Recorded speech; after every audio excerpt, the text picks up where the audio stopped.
નમસ્કાર દોસ્તો, આજના આપણા નવા વિડીયોમાં આપનું હાર્દિક સ્વાગત છે। આપણે ગ્રુપ ડી માટેની ફૂલ સિલેબસના વિડીયો બનાવીએ છીએ। આની પહેલાંના સંખ્યા પદ્ધતિના જે વિડીયો છે તે તમને વિડીયોના પૂર્ણ થતાં લિંક મળી જશે, તે જોઈ લેજો। અને આજે આપણે લઈ લઈએ છીએ લસા અને ગુસા।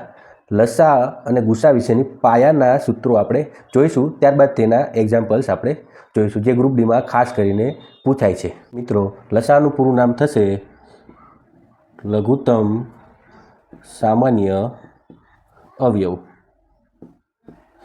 મિત્રો, લસાની વ્યાખ્યા એ છે કે એવી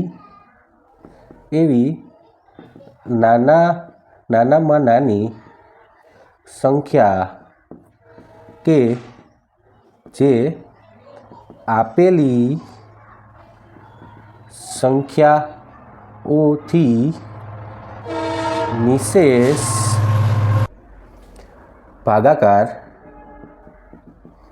થઈ શકે। મિત્રો, અહીં આપણે ઉદાહરણ લઈશું કે 12, 15, 18, 27 આ બધી સંખ્યાઓ કોઈ એવી સંખ્યાને નિશેષ ભાગાકાર કરી શકે એવો અવયવ શોધવાનો છે। તો અહીં આપણને લસા મળશે 540। 540ને 12 વડે પણ નિશેષ ભાગી શકાય, 15 વડે પણ નિશેષ ભાગી શકાય, 18 વડે પણ નિશેષ ભાગી શકાય અને 27 વડે પણ નિશેષ ભાગી શકાય। તો આ મળેલા અવયવને આપણે લઘુત્તમ સામાન્ય અવયવ તરીકે ઓળખીએ છીએ। ગુસાનું પૂરું નામ થશે ગુરુત્તમ સામાન્ય અવયવ। મિત્રો, તેની વ્યાખ્યા થશે એવી મોટામાં મોટી સંખ્યા કે જે આપેલી સંખ્યાઓને નિશેષ ભાગી શકે। એવી મોટામાં મોટી સંખ્યા કે જે આપેલી સંખ્યાઓને નિશેષ ભાગી શકે તેવા અવયવને આપણે ગુસા તરીકે ઓળખીશું। દાખલા તરીકે 35, 42 આ બંનેનો ગુસા થશે 7, કેમ કે 7 વડે 35નો પણ નિશેષ ભાગાકાર થઈ શકશે અને 42નો પણ નિશેષ ભાગાકાર થઈ શકશે। મિત્રો, આપણે થોડા લસા અને ગુસાના પાયાના સૂત્રો જોઈ લઈએ। સૂત્ર નંબર 1 કે આપેલી સંખ્યાનો ગુણાકાર બરાબર તે બંને સંખ્યાનો લસા ગુણ્યા તે બંને સંખ્યાનો ગુસા થશે।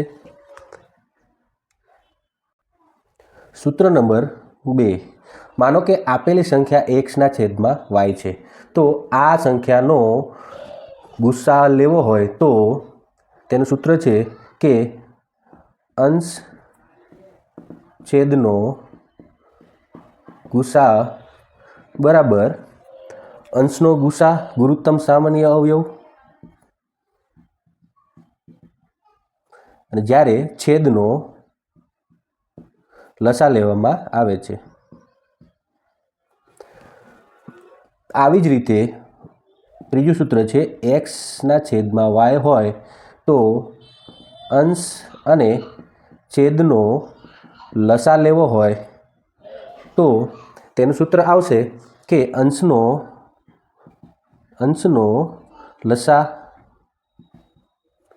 ત્યારબાદ છેદનો ગુસા લેવામાં આવે છે। આ 3 મેજર સૂત્રો છે જે યાદ રાખી લેવાના।